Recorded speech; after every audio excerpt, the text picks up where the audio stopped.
Hello! Attack, retaliation, and then another cycle of attack and retaliation. A never-ending, vicious circle. The violence in Sweden has gripped the country, pushing the entire nation into a state of crisis. We know that rival gangs are continuously embroiled in a relentless battle, but the situation in Sweden is far more serious and tangled than what you might know from this video. Two men who were once comrades, trusting and believing in each other, have now become irreconcilable enemies.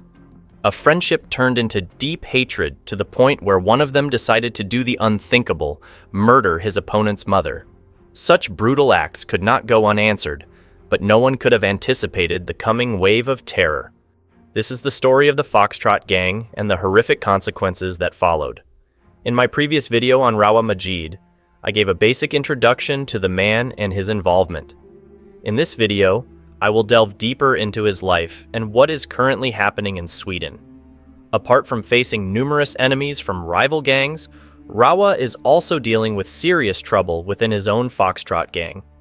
At that time, the Foxtrot gang was no longer as tight-knit as it once was, and internal conflicts had arisen, causing members to turn against each other. Ismail Abdo, also known as Strawberry, who had once been Rawa's close ally and was considered his right-hand man, was accused of falling out with Rawa after a serious personal argument. Ismail Abdo, aka Strawberry, played a crucial role in overseeing the drug operations of the Foxtrot gang. He had previously been convicted of possessing weapons and committing serious drug offenses, among other charges.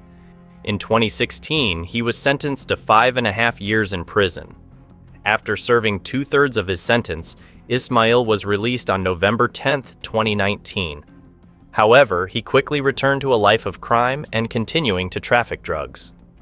Since September 2022, Ismail Abdo has been detained in absentia for his suspected involvement in a highly serious drug smuggling case involving 100 kilograms of methamphetamine and other substances. However, he fled to Turkey and became a Turkish citizen to avoid arrest. There are several theories regarding the cause of this conflict that have been discussed in the media and by the police. Among these three theories are considered the most likely and are supported by some minor evidence. The first theory involves a missing or botched shipment, which led to arguments between Rawa and Ismail about what really happened and who was responsible. These discussions escalated into a full-blown conflict. The second theory relates to internal disagreements about the use of violence. Issues included the use of teenagers as soldiers and the increasingly common practice of targeting innocent family members, along with victims often being innocent civilians. The third theory is a bit more wild. It suggests that Rawa may have orchestrated the theft of his own shipment to profit further from the same cargo. This theory also suggests that the rift between the two began as early as 2023, which sounds quite bizarre, doesn't it? In a complex case currently being tried, 6 people are being charged with serious crimes such as organized robbery, drug offenses, and unlawful detention. On January 16, 2023, during an arrest, several suspects recklessly fled from the police by car. Among them was a 24-year-old man, notable for his fox-shaped ring, a symbol of the Foxtrot gang, who was captured. This indicated that he was a key member of Rawa's organization. This man and his accomplices were suspected of planning to seize 46 kilograms of marijuana by attacking and robbing Foxtrot's own delivery man. This courier was commanded by someone with the alias Dr. Phil, whom the police believed to be Ismail Abdo. Police suspect that Rawa Majid ordered his group to attack the courier, forcing him into debt and making him continue working for Rawa. When arrested and interrogated, the courier revealed surprising information, stating that the attacking group was an enemy of Dr. Phil and had deliberately set him up. The courier said, "It felt like they wanted me to fall into a trap. I was pushed into a remote area." When asked why they would want to deceive the person behind the alias Dr. Phil, he replied, "They want to destroy him." There's definitely someone within Dr. Phil's network playing a double game. The charges against the attacking group were brought to court at the end of August, and notably, only about 2 weeks after the trial, a new wave of violence erupted. Is this the real cause of the conflict? The media and the police may never truly know the reason. Only Rawa and Ismail can say for sure. Whatever the true reason, the consequences have spread across Sweden and beyond. A brutal war has broken out, and everything seems justified. These two men were once very close, knowing each other's weaknesses and the whereabouts of close family members. Particularly, information about each other's families became highly valuable in the effort to win this war. It all started with a shooting in Istanbul on September 6, 2023. This shooting was allegedly ordered by Ismail to eliminate Rawa, and it was all captured by surveillance cameras. The footage shows two men arriving on a motorcycle, one of them jumping off and firing multiple shots at a group of 5 or 6 people, one of whom was believed to be Rawa. Without hesitation, the group returned fire with strong force. Luckily, no one was seriously injured, but it was clear that retaliation was imminent.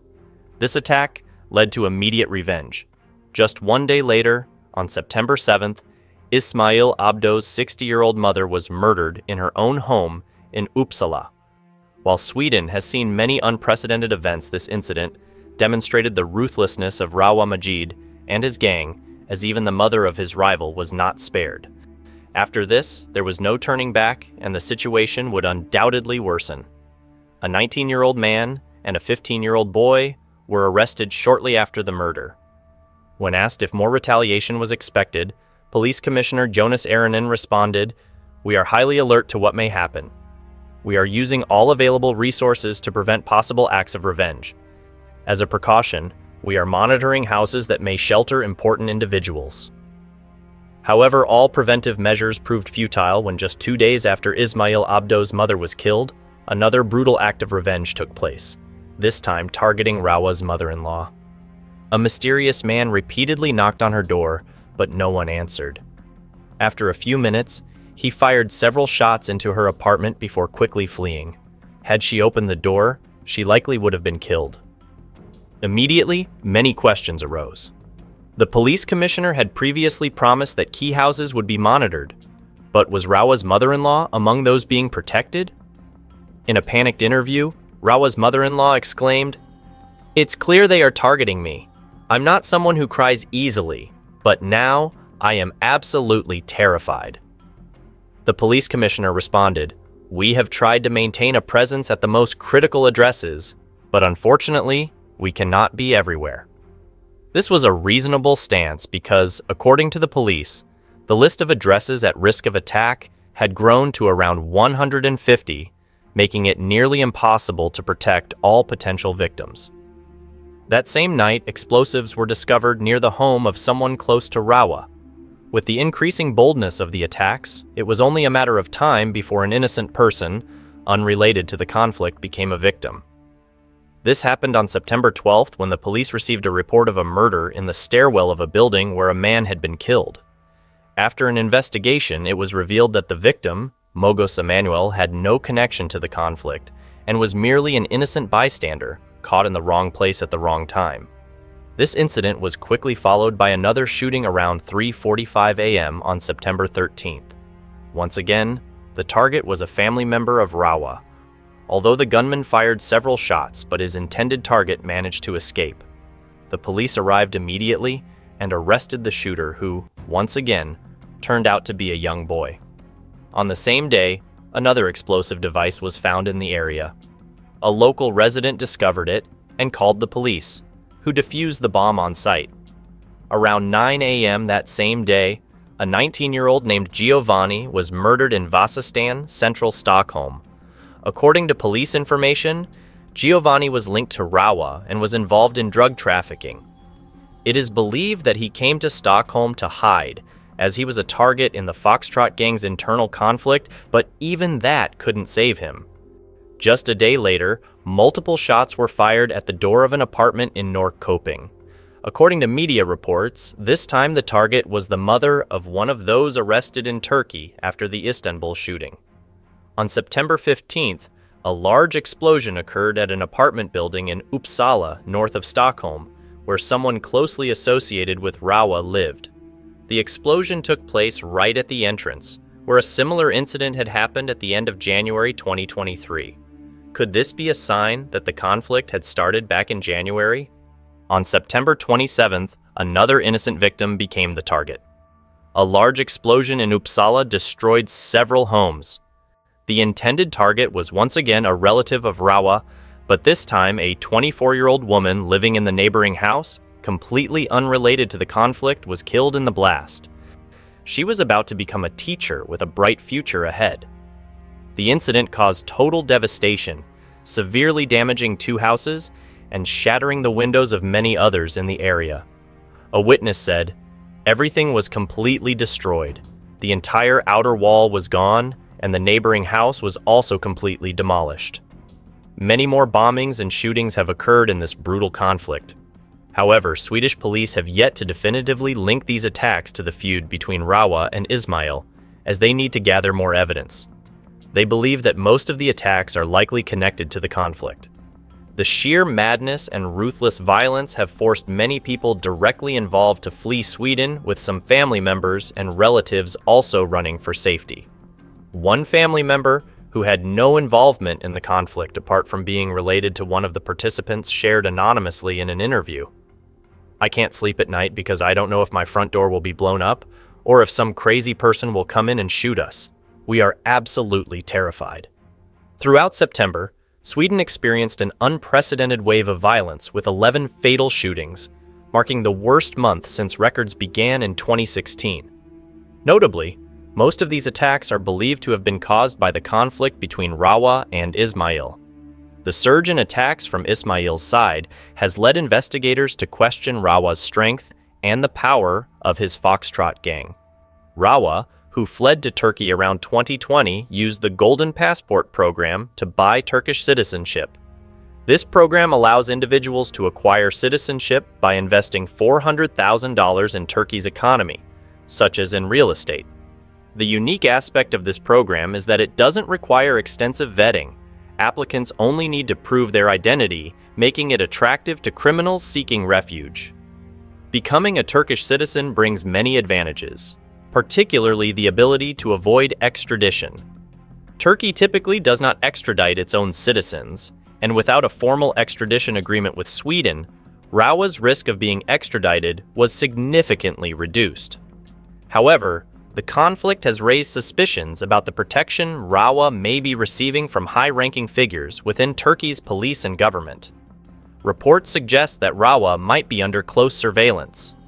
Some confidential information that Sweden sent to Turkey regarding Rawa was immediately leaked, raising doubts about whether Rawa is receiving special protection.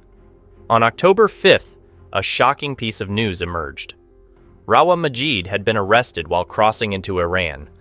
Several independent sources confirmed that the arrest took place during a routine traffic stop. It's possible that fake ID documents led to his capture.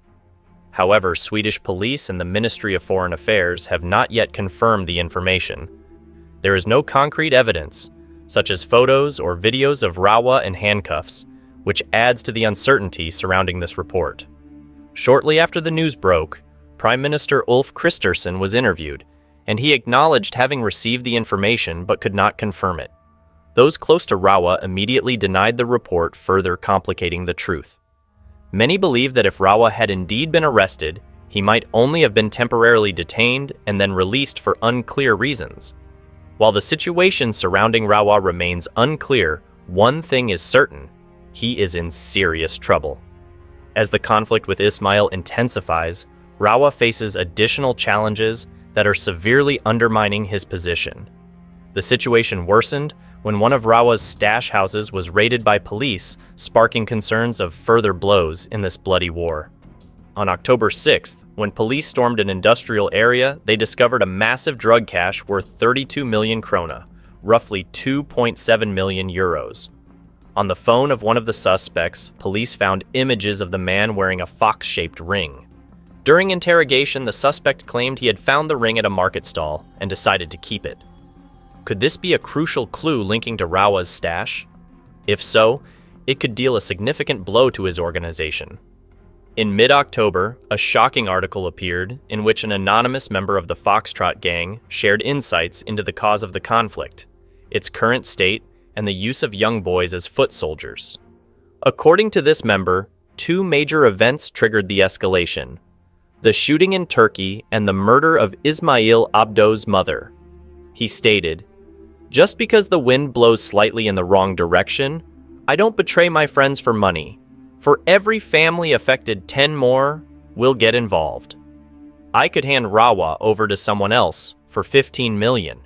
Someone offered 20 million, but I didn't sell him out. I'm a man, and I would never do that," implying that he could have revealed Rawa's location to Ismail for the offered sum. Regarding the use of boys as foot soldiers, he said, "A 15-year-old boy can take down one person or even 100 people and only receive 4 years in a juvenile detention center." Using teenagers has become a trend. They see people wearing gold chains, they see 15 and 16-year-olds making money, and they have nothing else to do. When asked about whether this was right, he replied, "I don't think it's right, but it's what he has to do." When asked about the future of the conflict, he responded pessimistically, "Never, unless Strawberry surrenders." This shows that neither side intends to back down anytime soon. And as predicted, just 5 days late, a large industrial building was set on fire. Around 2 a.m. on the night of October 15th, a massive fire broke out and spiraled out of control, forcing firefighters to stand by as the 5,000 square meter building was completely consumed by flames. The building was already familiar to police due to a large explosion at the front entrance back in January. The building's owner was none other than Ismail Abdo. The fruit and vegetable business allegedly belongs to his family, and Ismail's nickname, Strawberry, is the origin of this name. Rumors suggest that this warehouse may also have been a drug stash for Ismail. Was this an act of revenge for the raid on Rawa's stash? Police spokesperson Daniel Wickdahl could neither confirm nor deny a connection between the incident and the conflict between Ismail and Rawa. However, with recent events in mind, most believe this was a retaliatory strike and that the war is far from over. In Sweden, gangs once loyal to Rawa have now shifted their support to Ismail. Tensions have escalated further as several of Rawa's associates were arrested in Tunisia last week. Is Ismail growing stronger, or is something simmering beneath the surface, with Rawa and Mustafa Al-Jibouri poised for a fierce counterattack soon? While waiting, Mustafa Al-Jibouri, Rawa's new right-hand man, has risen to prominence and is expected to play a key role. What do you think of this story? Leave your thoughts below in the comments so everyone can see. Don't forget to like and subscribe to support me. Thank you for watching. Goodbye.